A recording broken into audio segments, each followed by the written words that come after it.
Olá, eu sou a Cibele, hoje estou com a Jéssica aqui. Jéssica, obrigada por ter aceito o convite. Eu queria pedir para você se apresentar e contar o que que você faz da vida, mais ou menos qual segmento você trabalha, quais são os desafios no dia a dia. Claro. Primeiro, obrigada pelo convite. Sibeli aqui também já prestou serviços, né, para a empresa onde eu trabalho, então já nos conhecemos aí há um tempinho. Bom, eu atuo na área de shopper marketing atualmente, do segmento de indústria de dermocosmético, tá? E aí, como eu trabalho nesta área, né, a gente visa o comportamento do shopper, né? O shopper, para quem não sabe, ele basicamente ele dita o comportamento quando a pessoa está no ato da compra, né? Tem um dos exemplos mais básicos de shopper marketing é o de compras de fralda, né? Então, quem é o usuário final, o consumidor? É a criança. Quem é a pessoa que eu tenho que influenciar, utilizar meus estímulos de preço, de comunicação, né? Todos os quesitos comportamentais que eu vou atingir. É a mãe, né? Então, eu atuo nessa área, já estou na indústria aí farmacêutica há praticamente 12 anos, e aí cada vez mais a gente vem falando como a gente pode incorporar, né, os insights no dia a dia, né? Muitas empresas colocam os insights mais na esfera aí de discussão de ideias, né? Mas, pelo menos para mim, um bom insight é aquele que você consegue tirar do papel. E aí, dessa forma, acabei chegando aí no neuromarketing como uma ferramenta, não só para acelerar, mas uma ferramenta aí que eu também considero mais moderna, né? Quando a gente fala aí de comportamento de consumidor. E a tua empresa, eu sei que você usa, mas a empresa que você trabalha no geral, ela usa ciência comportamental no dia a dia? A gente usa ciência comportamental.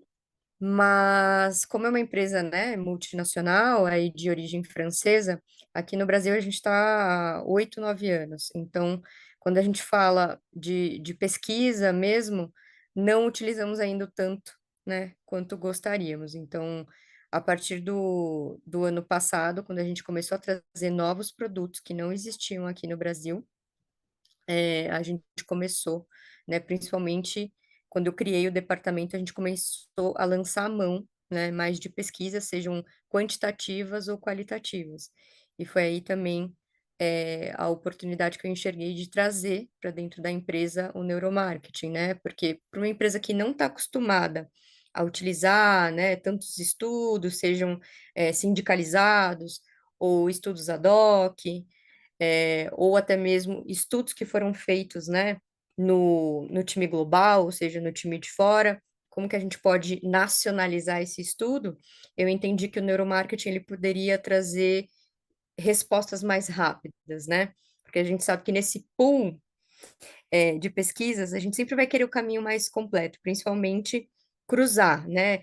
O mundo ideal seria você ter uma pesquisa quant, uma pesquisa qualitativa, uma pesquisa 100% comportamental, mas a gente sabe que tem uma questão, né, de investimento versus também o timing que essas pesquisas, né, vão precisar. E aí a gente entendeu e tive esse espaço também, né? Eu sou pós-graduanda nessa área, né? Então eu faço pós-graduação na IBN. E aí eu vi com oportunidade, junto com a minha head e com o CEO da empresa também, que eu poderia lançar mão aí das estratégias de pesquisas de neuromarketing. Legal. E foi muito legal o projeto que você fez, né? Eu não vou ser eu que vou falar aqui o que que foi, porque eu só participei, mas queria que você contasse qual que era o desafio que você tinha e como é que você enxergou que o neuromarketing ia te ajudar a resolver esse problema. E no final das contas, o que aconteceu, né? Começo, meio e fim dessa história que foi muito legal.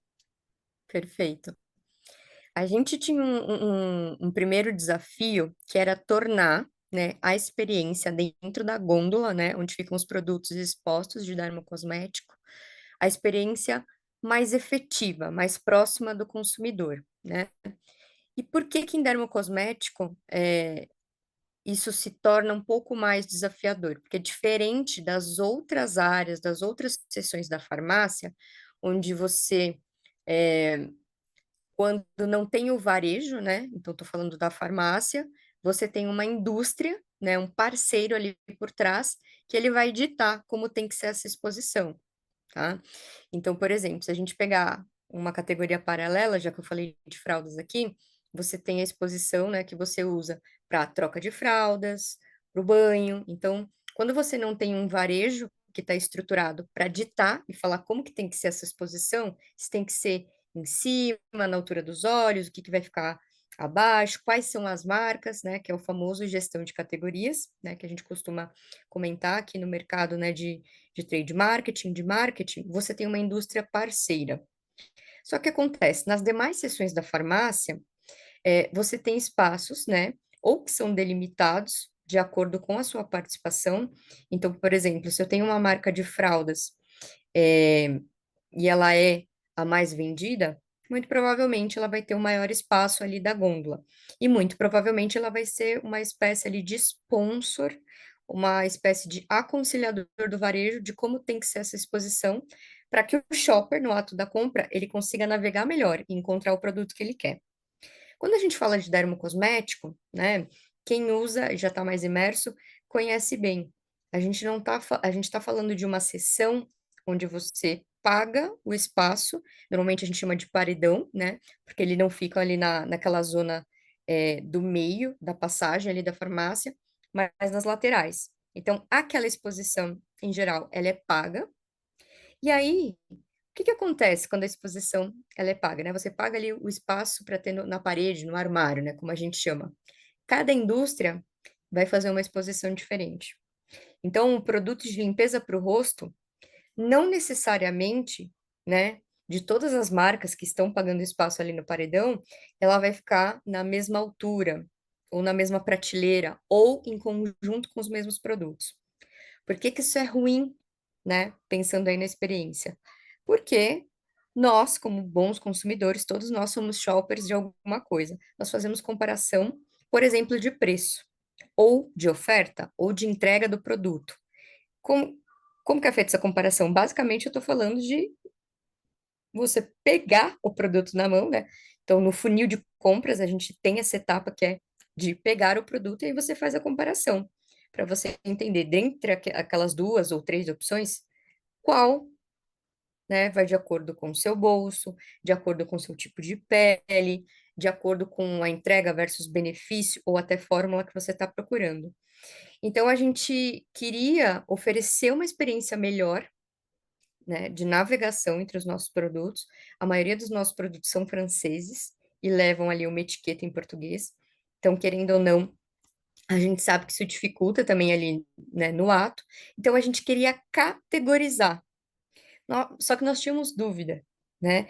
Levando em consideração os atributos que o shopper busca ali no ponto de venda, nós tínhamos dúvidas se a gente deveria categorizar por rotina, então limpeza, hidratação, proteção solar, entidade, ou se a gente deveria colocar por tipo de pele, né? Então, pele seca, pele oleosa, acneica, pele sensível. Que como que a gente entendeu? Hoje em dia, se você vai, esse tipo de pesquisa, onde você vai analisar o planograma, ou seja, a exposição dos seus produtos, né, que eu comentei, o que vai em cima, o que vai no meio, o que vai embaixo, é, e a organização deles, uma pesquisa tradicional, você vai precisar, basicamente, de uma autorização, né, do seu cliente, do varejista, né, da farmácia, da loja, para que você entre, instalação de câmeras, você precisa de pessoas especializadas para fazer uma entrevista, para entender como que foi a escolha daquele produto. Quando não, eu já fiz muita pesquisa também, onde eu misturei com um pouco de neuromarketing, então já fiz algumas pesquisas anteriores, onde a gente usava, né, o óculos, o eye tracking, onde você pode utilizar e entender melhor qual que é o mapa de calor, o que que ela estava olhando naquele momento. Já seria uma pesquisa combinada. Só que esse tipo de pesquisa, onde você tem que entrar, né, dentro da loja, fazer instalação de câmera, você tem que recrutar pessoas, treinar pessoas para entrevistar, então você precisa de uma amostra grande. O certo seria você fazer em mais de um tipo de cliente, porque hoje o Brasil é um dos países que mais tem, né, farmácias aí por renda per capita.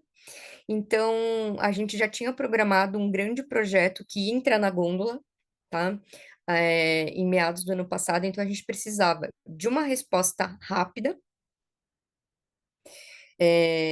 para que a gente pudesse entrar com este projeto, né? Que era entrar no mercado de entidade.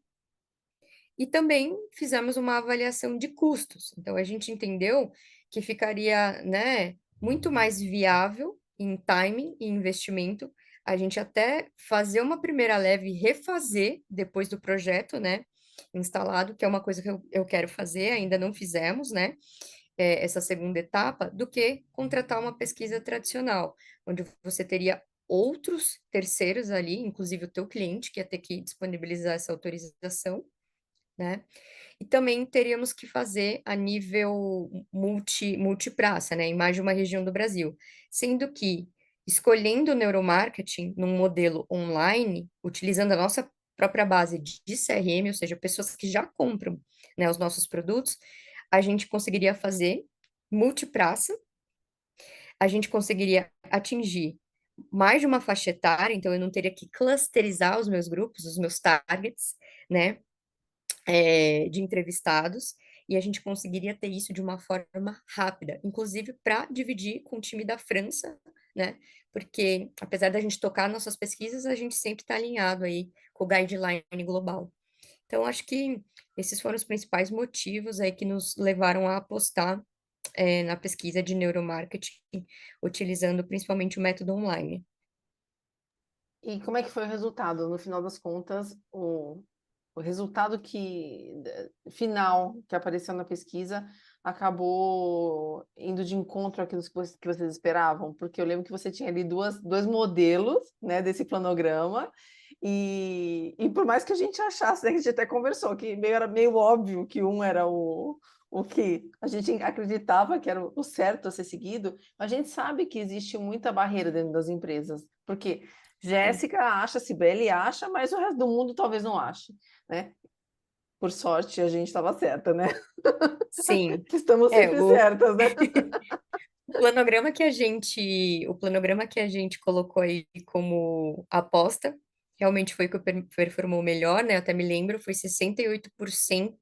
Ele trouxe 68% de melhor experiência, entre aspas aí, de incremental. Então, as pessoas compraram mais naquele planograma, elas navegaram melhor, elas conseguiram encontrar os produtos, né? De forma mais rápida. Quando a gente fala de shopper marketing, isso é muito importante, porque quanto mais rápido o shopper ele encontra o produto ali na gôndola, mais tempo ele tem de passear pelos outros setores da farmácia. Então, isso acaba sendo benéfico para a marca, mas também para a cesta da farmácia como um todo, né? Então, o projeto foi incrível, foi tão bom que a gente exportou os resultados para outros países que também, que hoje não aplicam aí um racional de exposição, e muitos, inclusive, estão até replicando o modelo de pesquisa, mas com outros produtos, né? O portfólio ele varia um pouco de país para país, então, como aqui a gente só tem 8, 9 anos, tem países aí que tem um portfólio maior, outras categorias também, das quais os países têm dúvidas de como expor. Então, a gente acabou virando referência, né? Não só em utilizar uma pesquisa diferenciada, mas porque a gente executou, né? Então, hoje a gente já está em mais de 1.200 pontos de venda no país com esse novo racional. A gente já fez algumas medições, né? Porque, obviamente, a gente teve que fazer isso em levas, né? Por região. E aí, um planograma, né?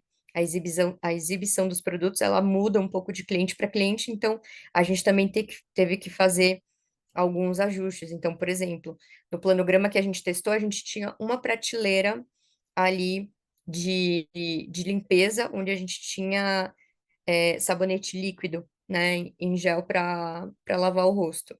Em alguns clientes onde o espaço é menor, né, esses sabonetes líquidos, eles vão dividir espaço com água micelar, que também é um produto aí não somente para limpeza, mas ele é usado como demaquilante e tem muitas outras funções. Então a gente também foi estudando em planogramas menores como que a gente podia ter esse planograma. Mas foi sucesso. muitas categorias nossas que antes não eram vistas passaram a ser vistas. A gente já tinha visto esse resultado na própria pesquisa, né?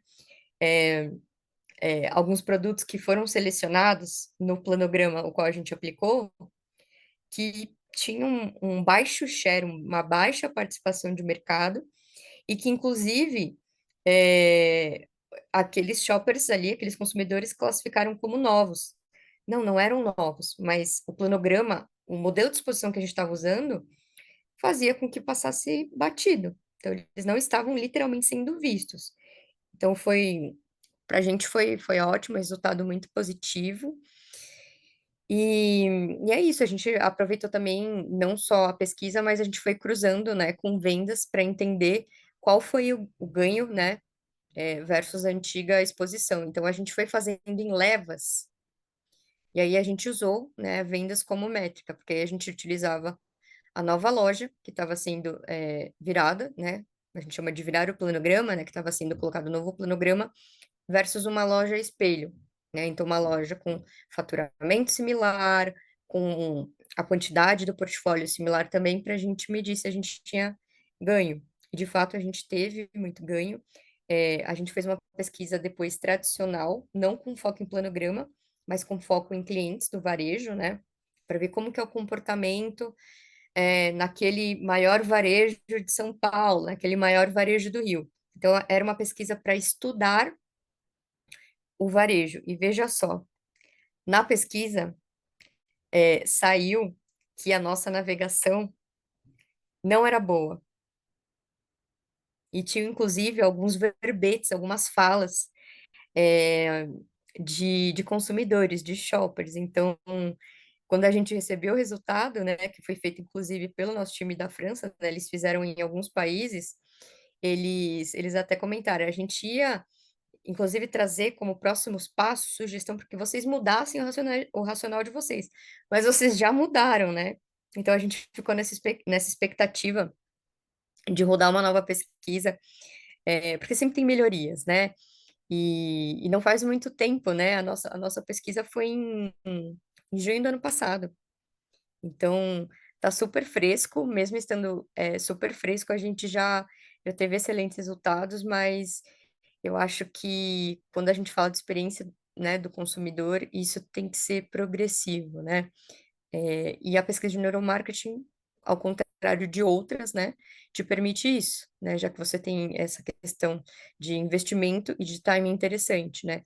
Ao contrário daquela pesquisa tradicional, que em geral, pelo menos pela minha experiência em outras indústrias, ela tem uma validade aí de 3 anos, mas basicamente porque ela também tem um custo bem mais elevado.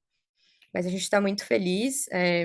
Alguns países, inclusive, vão usar o nosso racional. Então, para a gente foi um saldo muito positivo, principalmente virando referência, né, na empresa como um todo.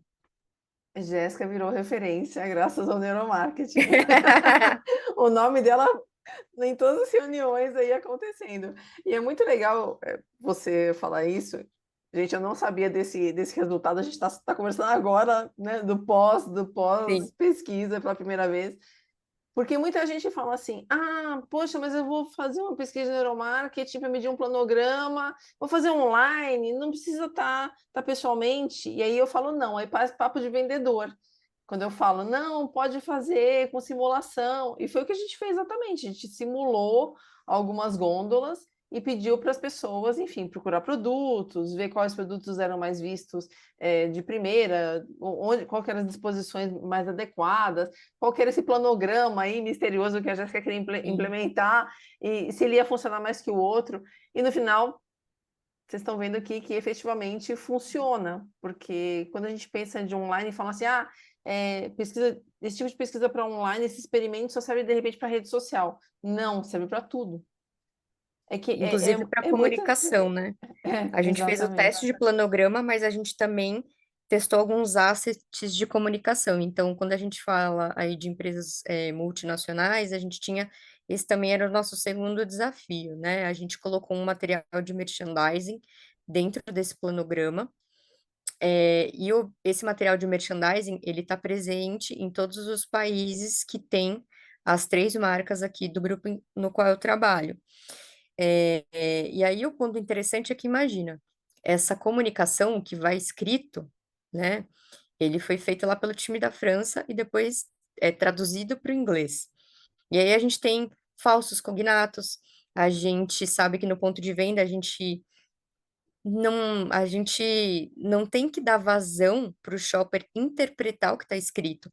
A compra é muito rápida, né? Ali ele está no ato da decisão, então ele não tem que interpretar nada, né? Uma certa vez em outro segmento, né, de medicamentos que ficam para fora do balcão, eu me recordo muito bem de uma frase, foi com um teste, inclusive, usado o eye tracking, mas foi em loco, né? A gente tinha uma farmácia teste, né, nessa empresa. E o shopper disse assim, depois que ele fez toda a navegação. Tinha algumas palavras escritas, né? Paracetamol, dipirona, né? Nomes de moléculas aí de medicamentos. E aí o shopper disse assim, eu tô com dor de cabeça, é, eu não quero ter que abrir o Google e digitar para saber o que é paracetamol, dipirona. Eu quero comprar o medicamento que eu acho mais adequado, tomar e ir para minha casa ou voltar para o trabalho. E a gente tinha esse desafio, porque imagina, a comunicação ela foi feita em francês, depois traduzida para o inglês, e além dos falsos cognatos, tem uma questão também de interpretação. Qual frase seria mais adequada para eu não deixar de passar o posicionamento que a empresa quer, mas ao mesmo tempo, numa categoria, né, de entidade que é tão difícil, né, você falar. A gente tem inúmeros produtos quando a gente quer falar sobre prevenção do envelhecimento.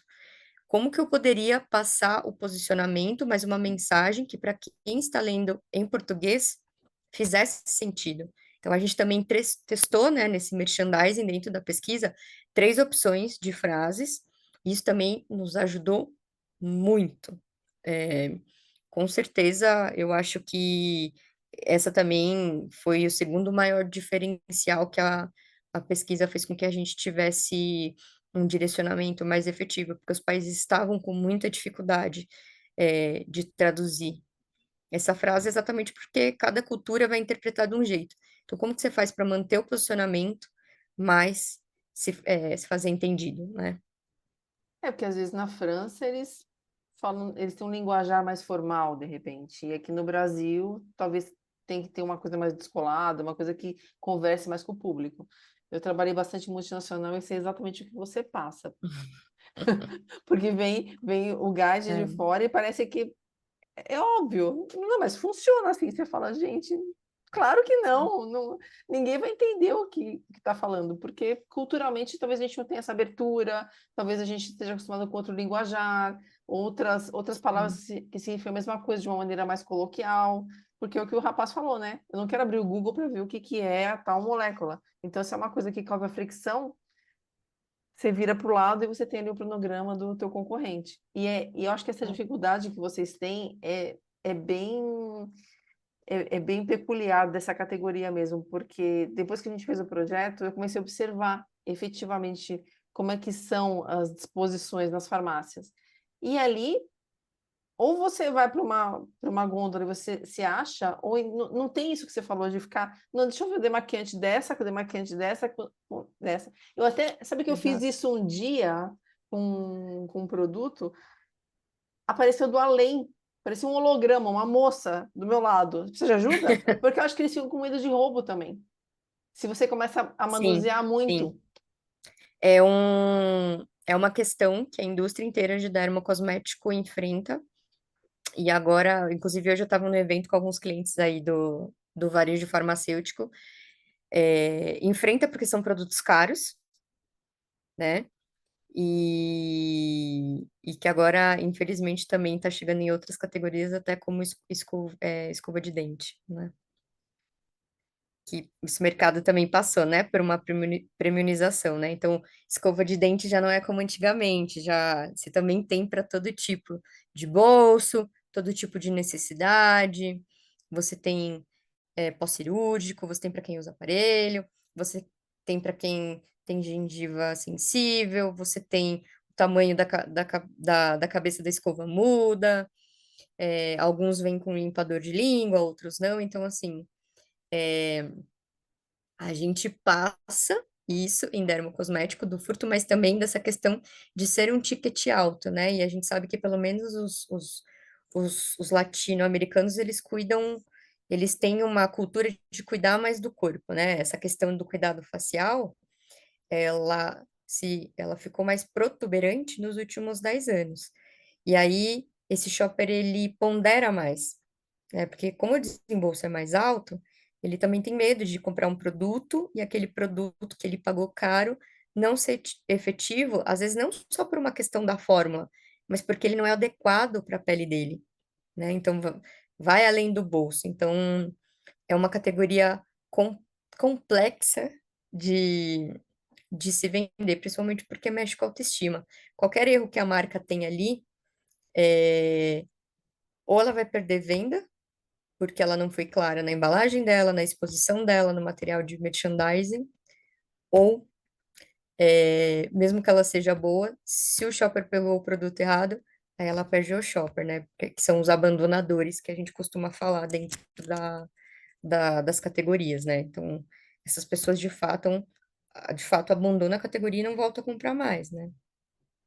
É, mas vou te falar assim, como consumidora, como shopper, é difícil você escolher. Se você não tem uma É marca na difícil. cabeça, é muito difícil. Você percorre ali. Eu não sei qual que é o tamanho desse paredão que você falou, mas deve ser pelo menos de uns 6 metros assim, na farmácia que eu geralmente frequento. Se você for buscar um demaquilante, você vai andando. E Você vai todos têm. andando, exatamente.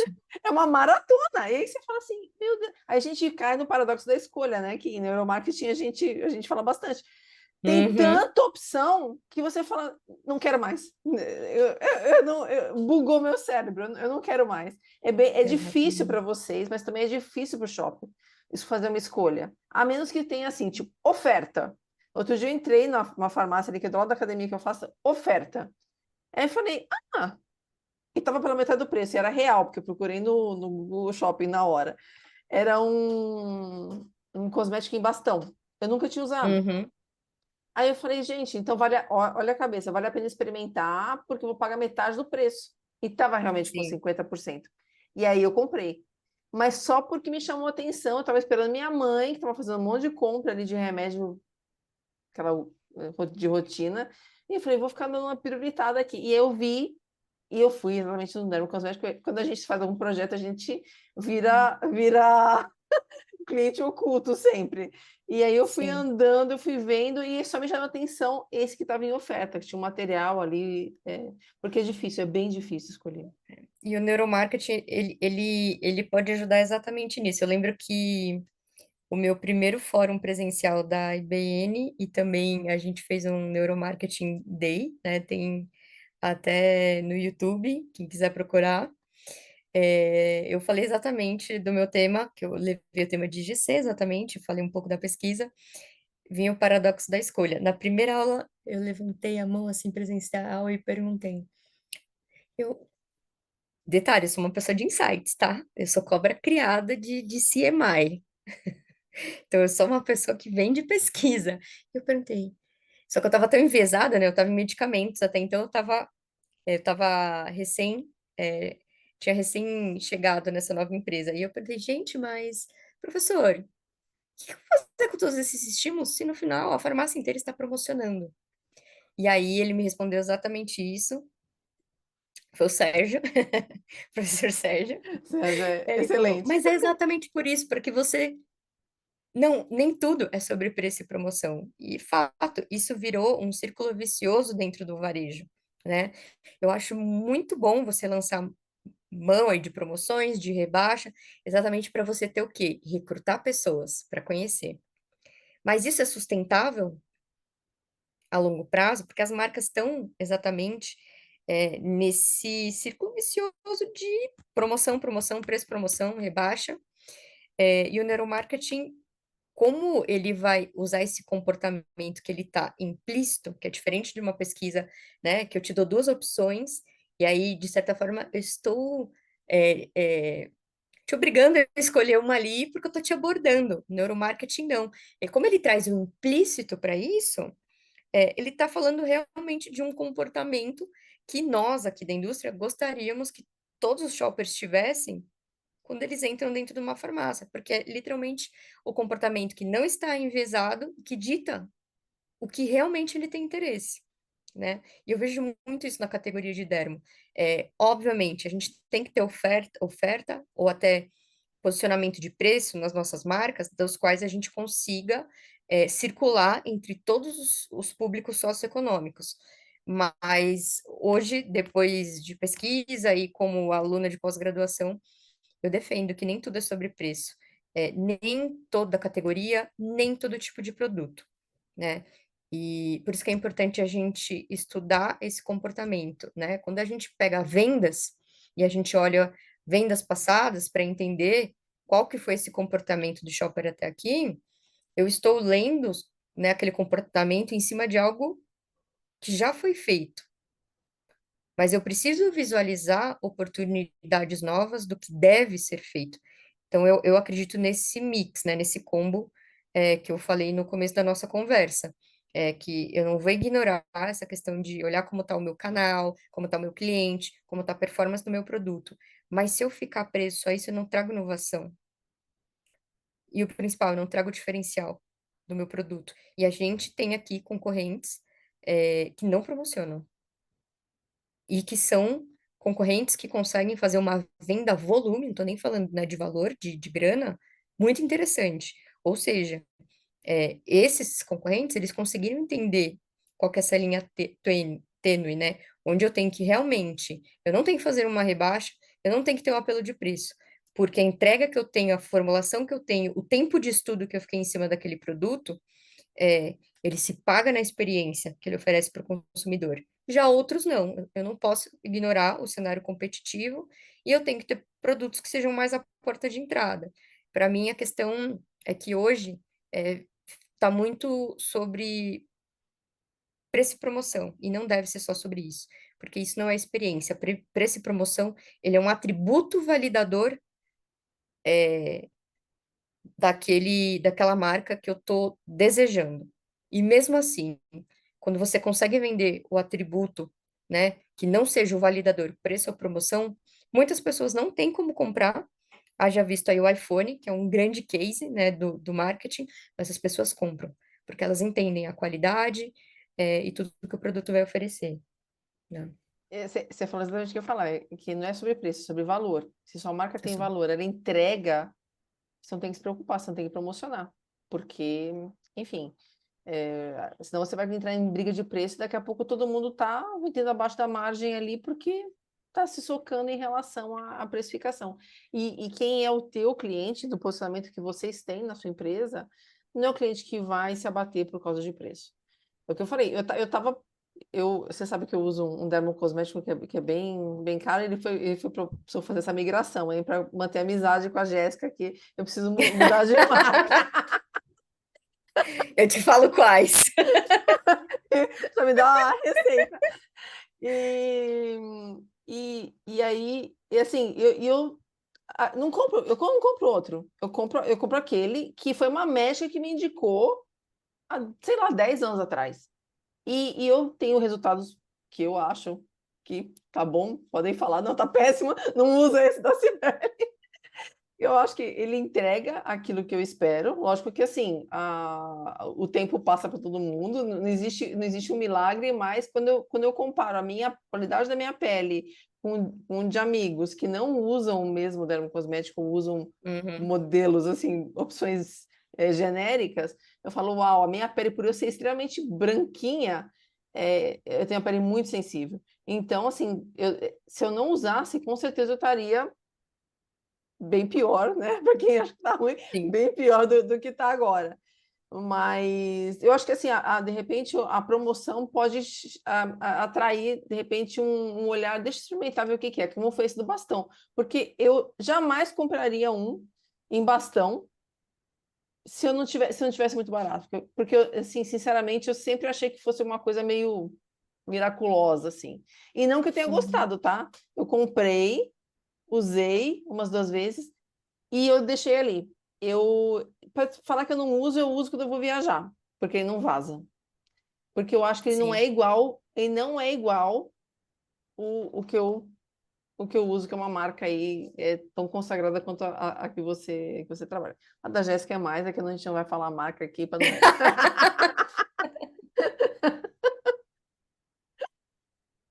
Mas se você, é o que nem você falou do iPhone, quem é usuário de iPhone vai comprar pelo valor da marca. Então, eu acho que é isso que as marcas têm que perseguir, e não guerra de preço. Porque Sim. senão, daqui a pouco estão vendendo abaixo do custo, e aí, é por isso que as empresas quebram, né, Jéssica? Eu acho que até dentro das estratégias, né, do PI de preço e promoção. Como na empresa a gente tem três marcas que são distintas de posicionamento, né? Então, uma fala mais sobre saúde dermatológica, a outra fala mais sobre estética, e a outra, ela é uma marca mais moderna, mais arrojada, fala sobre ativos puros, é vegana e tudo mais. Então, assim, você tem três públicos, tá? E são três públicos que, mesmo circulando dentro do mercado, né, que é mais premium, você consegue enxergar a diferença do quanto aquele público está mais disposto a circular em mais marcas para uma categoria ou abrir mão de preço para outra. E aí acredito também que o neuromarketing pode entrar dentro disso, porque eu acho que são estratégias diferentes. E aí eu acho que isso oscila um pouco também de posicionamento de marca. Talvez em algumas marcas, a rebaixa de preço mesmo, igual você deu exemplo, né, com 50% de desconto, seja interessante, não só para recrutar, mas às vezes também ali para você ter um diferencial, né, competitivo, vendo que as marcas promocionam bastante também dentro da farmácia. Diferente de uma promoção onde você compra o produto e tem um desconto na segunda unidade, diferente de uma promoção onde você compra o produto e ganha um brinde. Então, a gente também tem percebido um pouco disso. E para o plano do ano que vem, eu até tinha contemplado da gente ter uma pesquisa de neuromarketing que fosse mais ligada a essa questão de preço e promoção. Porque, veja só que coisa louca. Será que essa marca que eu falei que ela é mais moderna, mais arrojada, será que esse shopper, ele prefere um desconto numa segunda unidade, onde ele possa combinar mais de dois ativos? Então, por exemplo, tem um ácido hialurônico com resveratrol. Ou será que esse shopper, esse consumidor, ele prefere um brinde, né? Já que é uma marca nova. Ou será que ele prefere o desconto individual, né? A gente vê isso também na nossa outra marca de estética. Quando a gente faz rebaixa, a marca vai muito bem, mas a gente entende que também é um consumidor que ele quer mais experiência. Eu não posso ficar dando rebaixa toda hora. Então, talvez eu tenha que mitigar, entender quais são os brindes, né, para uma marca que tem o ticket médio aí de quase R$ 600. Imagina, que tipo de brinde eu vou dar dentro de um varejo tradicional, uma farmácia, e aí com isso, com esses gatilhos, talvez o neuromarketing de forma implícita, ele também possa te responder qual a promoção mais adequada, porque hoje a gente tem essa dificuldade. Todas ali eu estou oferecendo uma métrica onde você vai ter um ganho financeiro, mas qual delas é adequada para qual tipo de momento da sua marca ou de consumidor, né? São pessoas diferentes. Tem marcas que eu compro aqui, por exemplo, perfume. Eu sou uma apaixonada por perfume. Tem marcas que, para mim, eu prefiro desconto. Tem outras que eu prefiro um roller que vem junto para você levar dentro da bolsa. Então, eu acho que depende do posicionamento, da marca, quanto tempo ela está no mercado, qual a experiência que você quer passar. E isso você não vai pegar olhando venda, né? Não, e às vezes se você dá como você estava falando, se dá um brinde que não tem a ver com a marca, não tem a ver com aquele, você Dá um destrói a brinde de venda. plástico para uma marca vegana. Mas isso acontece. Acontece, acontece. Acontece. E Você aí vê, os primeiros você perde a venda e você destrói a marca. destrói a marca. É isso. Acontece muito, tá? Essa marca, inclusive, o primeiro enxoval de material de merchandising que a gente rodou com animal, né? Porque a gente tem o selo vegan. O nosso frasco, ele é de um material reciclado. Mudamos para todos os papéis. O panfletinho mais simples hoje a gente faz de material reciclado. Então, isso também ajuda a contar a história. Mas foi como você falou, tem concorrentes nossos que tem uma ou outra patente parecida, posicionamento parecido, e a gente vai lá no ponto de venda, o material não é reciclado, outro dia eu vi Promopec, plástico. Então, assim, isso no dia a dia, você não, às vezes passa, né? A gente não percebe, por isso que é muito importante você escutar o consumidor, né? E se for um comportamento que às vezes nem você espera, né, que ele tenha, mais importante ainda. É isso aí. E aí o diabo mora nos detalhes, né? E que bom que seu concorrente está fazendo Bora. errado, né? Que bom. Mais espaço para sua marca. Sim, a gente vai pegando, vai olhando um pouco, né, do que o concorrente está fazendo, pra gente não Ótimo, fazer também. ótimo. E Jéssica, para a gente terminar aqui, queria que você desse como se fosse um conselho mesmo para as pessoas que trabalham em trade, que trabalham em shopper marketing. O que você falaria para elas em relação ao uso de ciências comportamentais, o uso de neuromarketing no dia a dia? Bom, eu vivo isso na pele, né? Eu acho que o neuromarketing, ele vai conseguir te trazer diferenciais, né? Que, como a gente comentou aqui, que você não vai conseguir pegar olhando só vendas, né? Acho que o mercado, ele está mais acirrado, mais do que nunca, seja aí no varejo farmacêutico, ou no alimentar, ou em lojas especializadas. Então, você precisa chegar antes, né? E como que você vai chegar antes? É, utilizando aí pesquisas somente tradicionais, tá? Lembrando que eu sou uma pessoa de insights, eu defendo a chancela da pesquisa como um todo, mas eu acho que num ambiente aí moderno, contemporâneo, a gente precisa lançar mão de novas ferramentas, e o neuromarketing está aí para isso. Seja as ferramentas online, ou seja, você que tem uma indústria que investe mais em ter laboratórios, hoje isso já é possível também, nós não temos aqui no Brasil, mas na França a gente tem, e na última empresa que eu estava também de medicamentos, a gente também tinha um laboratório, né, onde a gente já tinha ferramentas aí de neuromarketing. Então, isso também facilitou com que o processo de inovação ele fosse mais acelerado, né? E é ótimo, porque esse tipo de pesquisa, né, todo tipo de stakeholder consegue participar. Então, você consegue trazer também times que são importantes para jogar junto e acompanhar o escopo dessa pesquisa, né? Como a pesquisa ela é mais dinâmica, você consegue dividir, inclusive utilizar ferramentas que já existem dentro de casa, né? Então, hoje é difícil uma empresa, principalmente de bens de consumo ou varejo farmacêutico, que não tem uma base de CRM, né? A gente vive de CRM, e foi basicamente o que a gente fez aqui quando a gente utilizou, né, a RealEye. A gente utilizou o nosso próprio banco de dados.